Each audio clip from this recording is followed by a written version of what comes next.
Hello and welcome to another episode of Spirit Seeking with Pratick on Sound Health Solution.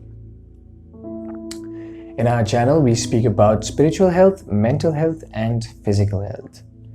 In this particular episode, we shall be speaking about anxiety and how to properly distinguish anxiety, how to recognize anxiety in yourself and others.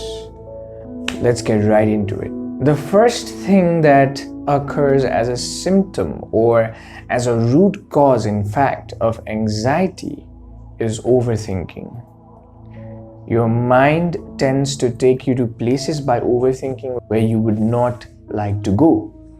It starts with a small incident and it magnifies and magnifies until it becomes a big uncrossable mountain in your head.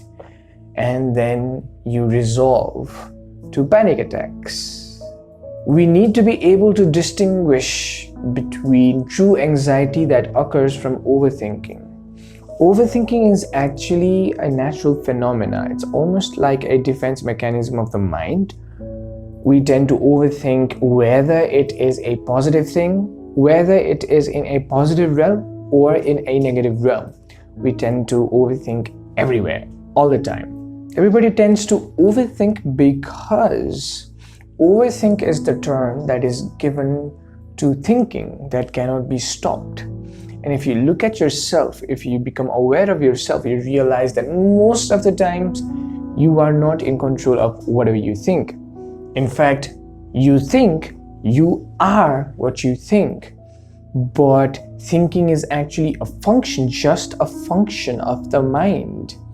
But we ignore that and we think we are what we think, and hence we are unable to control whatever the mind is thinking. So overthinking happens all the time, but if overthinking results in you being anxious or most of the time panic attacks, then you have to understand that you're having anxiety problems. On one hand, there's overthinking, and on the other hand, you start having memory issues if you have a lot of anxiety occurrences. You forget things. Now again, this is also a defense mechanism of the mind. It does this so that you can forget all the bad things that happen to you, that regenerate and recreate that scenario and regenerate that bad feeling, that bad emotion in you. So the mind says, let's forget it. People with anxiety tend to have memory issues. They tend to forget even the smallest of things. And all of this gradually does lead to insomnia. You are unable to sleep at night, especially due to overthinking. Because you're not able to stop your mind at wherever it is, it continues to think and it continues to worry you. And because of that worry, you are unable to fall asleep. In order to fall asleep, you have to be relaxed, you have to be calm, you have to be sedated, you have to be happy, you have to be peaceful. But once you start overthinking and worrying too much, you're unable to do that. Your heartbeat rate increases. You might even start sweating a lot. All of this happens if you're having anxiety. People with anxiety also tend to worry constantly. It's almost like a habit for them. It's not like an issue or a circumstance comes into their life and they start worrying. It's more like they look for things. They actively look for things they can worry about. It's almost like a cycle of, first of all, worrying about something, which leads to overthinking, which leads to panic attack, which leads to you sweating, which leads to the increase in heart rate. So it's just like a domino effect. Also, if you find yourself constantly tapping your feet on the floor or shaking your leg or your arms constantly, that is a sign of anxiety too. But again, all of these symptoms are only serious if they are on a certain degree.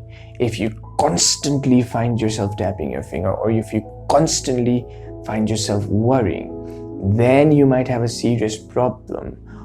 While we are talking about anxiety, it's also important to not be pulled into that black hole of anxiety just because you think that you have some of these symptoms. Everybody worries, everybody sweats, everybody's heart rate gets faster or becomes slower, everybody overthinks. It's only after a certain degree, it's only after you are unable to function in your daily life that you have a serious case of anxiety. Before that, do not lose yourself and say that I have anxiety and depression and just try and dive down on it. You need to be, as a human being, you need to be self-assuring, self-reassuring, and you need to play tricks with your mind if need be in order for yourself to get out of that vicious cycle. If you liked this content, do press the like button. If you like whatever is happening in Sound Health Solution, do not forget to press the subscribe button and share it with your friends. If we have missed anything about anxiety, do point it out in the comment box below, and let's create a new age community of enlightened human beings. Until next time.